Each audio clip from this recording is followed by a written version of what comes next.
Today, I invited somebody that I truly admire. I believe if I had this person in my life as a student athlete, that I never would have felt alone. So I invited Shekinah Henry, former VCU women's basketball player. So I decided, might as well get a little work in, and then, we sit down and talk a little bit. All right, that works. All right. What was the first thing you used to do? What, a little ball handling? Nah, you know I was in the shoot. pose. Okay, you know I was in the pose. pose, biking all day. All right, you go ahead, get your shots up. I got you. Let me stop the block. I am not gonna relive those moments. It's all Ooh, good. the rush. Warm up. The rush.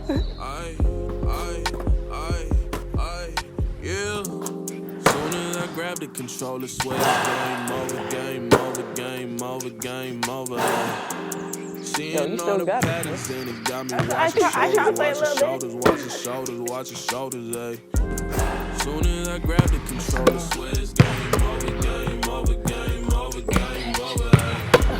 Seeing all the patterns in it got me watching shoulders. No hesitation with the pull up, feeling like Stack Jack for the switch. Moving my pace, no need for a race, don't need to be stressing about speeding and shit. Analyzing animosity, watching them properly, know that my moves legit. Move like a man with priority, space for majority, I refuse to be a bitch. I'd rather die on my feet than live on my knees. Yeah, you know the saying, battling demons and monsters, I know that my mama gon' sense it, I know that she praying. The way that I'm playing is Marcus Allen level underrated. You know I got talent, step on the field and I shake up the palace, I shake up the world, I'm progressing the atlas. Yeah, get that hand. Soon as I grab the controller, swear it's game over. There you go. I felt that one. All right, to set this off, I want to just know, as a graduating senior and an incoming freshman, like, what was your goal for basketball? What was basketball to you? I mean, other than my whole life, like my whole high school career, like that's all I dreamt about was being a professional athlete. Of course. So it's like whenever I was going to college, like my first thing was like make friends, like long-lasting relationships, and then hopefully set myself up to be able to play professionally for 30 years after I graduated. Yeah. But yeah, it didn't work out that way. And why did you choose VCU? Honestly, like I fell in love with the coach. Who was your coach then?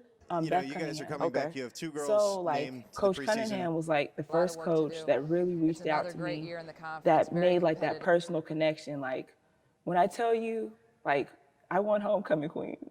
She was the first person I called after I won homecoming queen. Really? Yes. Like, why did I do that?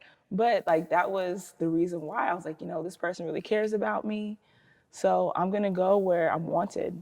From there, like, how was your relationship with your coach? Like, as an incoming freshman there in the summer, what was going on? She just kind of showed up to workouts every once in a while. We had a couple meetings here and there. But as far as like the calling you every day, checking in, making sure that, everything was good, like that. None of that. That did not. I mean, did it shock you coming in? Like, yeah. Dang, what happened to our relationship? Yeah, that shocked me because that was the whole reason why I chose there. Yeah. Because I was thinking like, okay, this is gonna be like a family environment.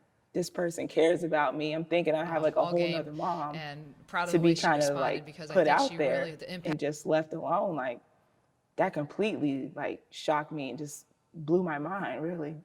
So as an incoming freshman, all right, you don't have this relationship that you thought you were going to have with your coach. Did you at least have it with your teammates? So yeah, like I had like some injuries. I mean, I couldn't really like condition or anything like that. So, naturally, like if you're not in like the cohort with everybody in the trenches consistently, it kind of builds a wedge. Exactly. And I don't necessarily blame anybody looking back, because we're kids. Yeah. But it's like, I know, like, because of the extra punishment that they were getting, because of me not making sprints, like, it was like, there was a lot of hostility there. Mm-hmm. Like I would have teammates that would come to my room and be like, we know you're faking. And I'm like, I wish I was faking. Yeah. You know what I mean? Like, you have no idea, like, how much I want to be out there, like how much I want my hip to stop hurting. Yeah. I feel like that was like the main thing that kind of really pushed me away. So what was your freshman year like, or any of your years due to your injury with Cunningham? Oh, I didn't play. Coach had this thing, like if you were hurt, you were on like the blacklist. It was like no coming back from that. Like people had transferred because they knew like, all right, I was injured. And even if I come back and I'm like busting tail, like I'm not gonna play.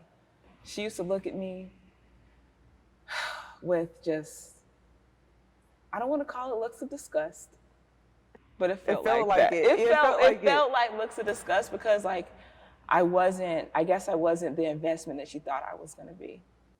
So was there a point where you noticed that mentally that something was a little off within your college career? The beginning of my junior year, like that was like my breakout. Like I finally got like confidence in myself. You know, like I was playing like I should have been playing this whole time, right? When I was capable of playing like wrong. And then just out of nowhere, it was like all my energy was just gone. Yeah. You know, it got to the point where it's like I didn't really know how to play basketball. It was like this disconnect between like my will, my mind, and my body, and being able to execute. Really? Yeah, it was bad. Like, what you mean you couldn't play? It's like you almost forgot how to play? Yeah, it's like my nerves were so bad at one point. Yeah. Where like I couldn't, like I would literally sit under the basket. I would pump fake for days, for days. And my teammates used to look at me like, just go up. Yeah. But for some reason, it was just like I was stuck. I was afraid. Like, am I gonna miss? Like, what am I gonna do? So I was just like stuck. You know, it was like my mind could never like get past a certain point. Yeah. You know, I was like in a mind prison. But I remember when that happened, my coach was just like, what's up? Like, what's happening to you? Mm-hmm. And so we thought that I had mono. And so I went to the doctor, you know, to get the little mono test so I can come back and, you know, rest for my 2 weeks and get back at it. And the doctor was like, have you ever been depressed? Mm-hmm. And I was like, nah, like, what you mean? Like, I'm good. You know, I'm a psychology major. Like, I know what depression looks like. And this is not me. Exactly. And she was like, nah, you were depressed. Yeah. And she told me to go get help, but I never went. Mm-hmm. But it's like, I remember feeling like, I can't tell my coach this. Yeah. Because I already seem weak. Mm-hmm. Because like, it's like I reverted back to what I was. Exactly. You know, it's kind of like, okay, well, that's who Shekinah really is. Yeah. She really isn't somebody that works hard. She really isn't a person that's committed to the team. So like, I'm holding this whole burden of this depression, trying to pick myself up and have energy where it didn't exist. I just held it in because I knew it wasn't going to be received in a positive, supportive way. We talked a little bit about your dad. Yeah. Because I remember at VCU, my freshman year, my aunt suddenly passed from cancer, and I wasn't allowed to go to the funeral. But how was it once your dad died, and how did your coaches or teammates like help you through that? So, I still look back and I'm like, yo, this was the worst year of my life. You know, I never bounced back from my mono. Yeah. Right? Like, I was just done. And at the end of the season, you know how you have like the postseason meetings and stuff like that. Like, I didn't get a call. And so when I finally met with Coach, it was me and another girl. She pulled me aside and was like, you have to show me that you're dedicated. You have to make it through the through the postseason without getting an injury. Yeah. And I literally got an injury the next workout. Like, pulled my back out. Yeah. But anyway, I didn't show her that I was dedicated to the team because I got that injury. Okay. And so I was given a choice to transfer or to retire. And I was like, at this point, like, I'm not dealing with another coach. Like, I'm just going to finish my degree. Yeah. And so they made it sound kind of good. You know, I signed some papers, whatever that looked like. And I remember going downstairs to meet with my academic advisor, like right after that meeting. And she was like, nope, I'm not telling her. You tell her. And she hands me the phone. And so it was one of the assistant coaches that was just up there, like, smiling in my face and making me feel like, you know, it's okay. Like, you know, we appreciate your attitude. You're such a good kid. That's why we're letting you keep your scholarship. And I'm like, cool. And then she was like, oh, hey, Kinda. remember, I told you that, you're going to let you finish. And I'm like, yeah. She was like, well, you have to finish in a semester. So I had to take like 19 credits in the summer, 18 for the next semester. And I had to move out of my dorm. Mm-hmm. So it was like I was completely disconnected. So like when I went home, maybe 2 days after, like my dad just went down. Like he slept on the floor, which was kind of odd. Yeah. And the next day, I went to go try and like pick him up, and he was just like completely out of it. Like his speech was slurring, and like I'm calling my mom. I'm like, Mom, like what's up with him? Like I thought he had a stroke. Yeah. And so I put him in the car, take him to the hospital, and by the time we got there, like he didn't even like know his name. Like it was crazy. So when he passed like a month before I would have graduated, in November something. Yeah. And I got a card. That was it. Like it was no phone call, it was no nothing. Like, and me, I'm still like going to the games, like trying to show support type thing. Yeah. You know what I'm saying? Like trying to still, I guess, hold on to the little bit of the support system that I thought I had. Exactly. But when that happened, that was it. And this is your dad. It's my whole entire dad. My whole entire dad. And that was it. You're an adult now, by yourself really, Yeah. trying to figure out who you are, how can I overcome all of this anxiety, this depression that I have. How were things, like, did things get worse or did things eventually get better?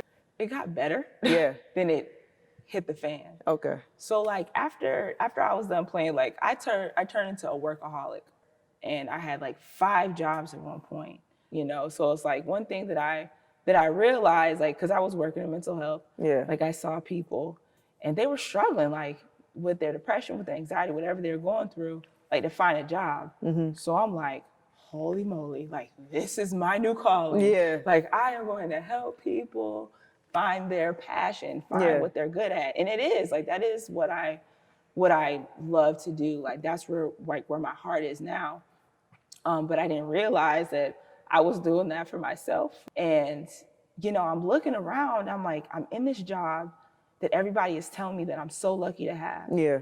I'm independent, but I have no kind of love for myself. Like I'm empty. Yeah. It got to a point where like I really didn't want to be here. Like I was just, I was harming myself. Yeah. It was like I would purposefully like not eat. Sometimes like I wouldn't sleep. I wouldn't allow myself to enjoy things because I felt like I didn't deserve it. Man. Yeah. And it would get so bad. Like I remember like I would be driving and I would like have these moments of just feeling like sadness and rage, like all at the same time. And I would just like stomp the gas and just drive and really hoping that I would hit something. Yeah. But, it's like it wasn't until like I decided to make that decision for myself, like, okay, you need to go and check yourself in somewhere and get some help. Good for you. To get to that point of where I could start to build and fix some of the wounds that I was experiencing when I was in college. Yeah. Because that's really where it all started. Because the person that I was before VCU is completely different from the person like after VCU. So me and you talked a little bit before this about how our teammates were really affected by this, but they were taking on the role we were by being very strong and not saying anything.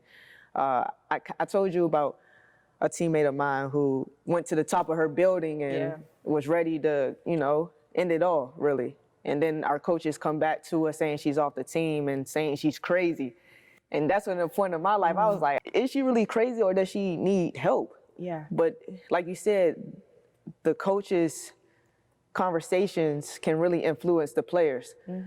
And she was crying out for help, but we weren't doing anything about it, you know what I'm saying? And the fact that she had the courage to really go up there and almost attempt something like that, it really showed me that something isn't right within this. But I know you had a teammate who was in that same mindset almost, you know? Yeah.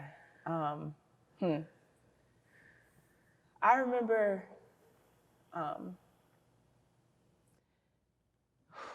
No, I'm with you right now. I'm right, with you. okay. I'm with you. Yeah.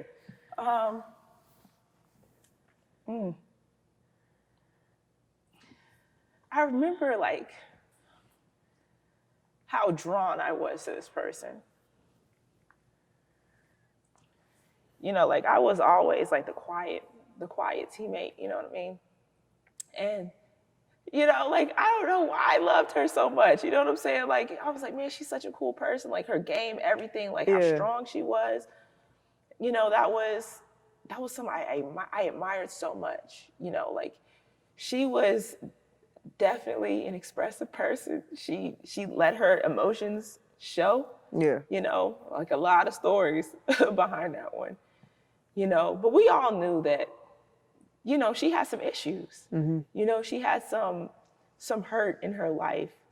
You know, even before that, not feeling like, you know, she was beautiful and not feeling like she was worth it. You know, just things that we experience as women. Yeah. You know, especially being a basketball player, you know, sometimes people try and make you feel masculine or, you know, you can't be pretty. It's all toxic, just mindset around it. I'm like, we're all dope. And I remember this day, like I was walking up, I was standing by my dorm room and like our GA, like just ran and was like, have you seen her? Have you seen her?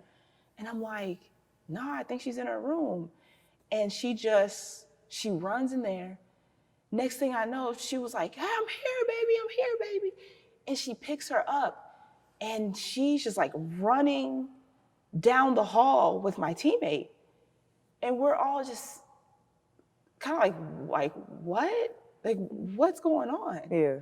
You know, and so like the whole day she was just like having suicidal tweets. You know, like, it's not worth it. Like, I can't deal with this anymore.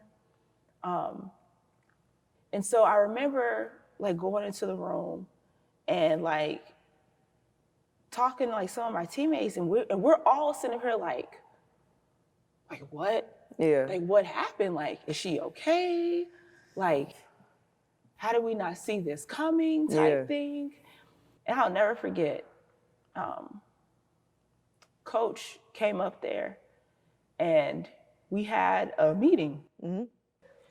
And she was basically like, you know, she is in the hospital.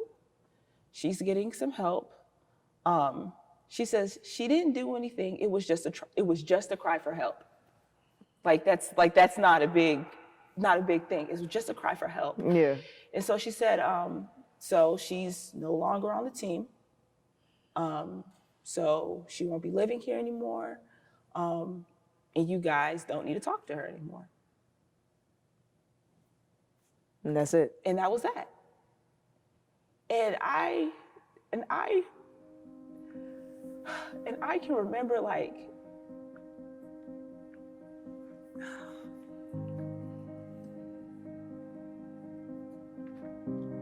take your time. Like seeing like that look in Coach's eye, you know what I'm saying? Yeah. Like there was like a disconnect between like the humanity in her almost. Yeah. And it was like, now we're just supposed to like not talk to this person that we had been spending all this time with, that we had bonded with, just like that because they had a cry for help. Yeah. Like, why not help the person? They had a cry for help. Yeah. You would think it'd be common sense. But it was just swept under the rug. It was like the image of the program was more important than actually helping the players and the teammates that needed the help. Like you say, you're supposed to be here to help people. You're supposed to help these students become better people. Yeah. But whenever they really need it, we just push them away. Easily, too. Easily. But what about her mental health? Like, what about all the effects that she has to deal with, all the different dynamics in her life? Like, why not help her in that way? Like, that's what you told her parents that you were gonna do? That you were gonna love her and nurture her and treat her like a family member? Like, what happened to that? And now, you know, what you wanna say? Well, I mean, I remember a couple years later, like I found out that she took her life. And I couldn't help but to think in that moment, what if at the first time that happened when we were at VCU together, like if the coaches, if we would have been able to like step in and like give her what she needed at that moment. Yeah. Tell her that like she was enough, tell her that she was valued, you know, and then just push her aside, like, because it's what we do. When people say that they have these mental issues, you know, it's uncomfortable. It's not natural. We don't really know how to deal with these things. Yeah. So we push them aside and hopefully they get better. But it's like, what if we would have just listened to her and been there for her? Like she probably would have been here today. What if? That's the crazy part. And there's so many other student athletes who have actually taken their lives because of, you know, the mental part of being a student athlete and the coach is not really helping out. And like that story right there. And the fact that I had actually 2 teammates who, you know, tried to commit suicide, it just shows that something's off. Something's off, you know? But like you said, like what if? And like your conscience is constantly thinking like, man, like, did I contribute to this in a way? Because I think about that with my teammate who went to the top of the roof. Like, I never said anything, you know? I never stopped anybody from making fun of her or anything. I mean, she's doing great now, but I'm coming to the locker rooms and I'm seeing her cuts on her wrists every morning, you know? So it's a change that needs to happen. It's real issues. So what's next for Shekinah? Well, I mean, luckily, like I did go back to school, you know, like, and I realized that my passion really is to like help people figure out like what they want to do in their life. Yeah. You know, because especially as student athletes, Hi, I'm Shekinah, there's life apart from basketball or whatever sport that you play. Like, you are so great. Yeah. Like there's other things that you can do. Your gifts are so broad. Like, let's figure out what that is. Yeah. Sure. I just want to thank you for being so courageous and telling your story. And I definitely think this right here is going to help others and hopefully change the environment that we're so used to. So thank you once again for being here. I really appreciate it. Listen, this was great. I appreciate this, man. Yeah. I needed this. You did. I think it's therapeutic. So thank you again. Your life is truly tested when you by yourself. Either admit to defeat or go acquire wealth.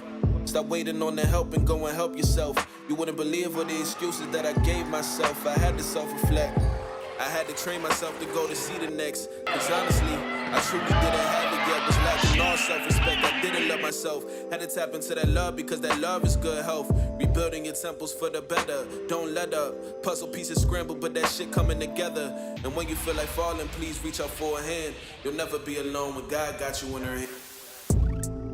Cause everybody need a helping hand sometimes, and sometimes.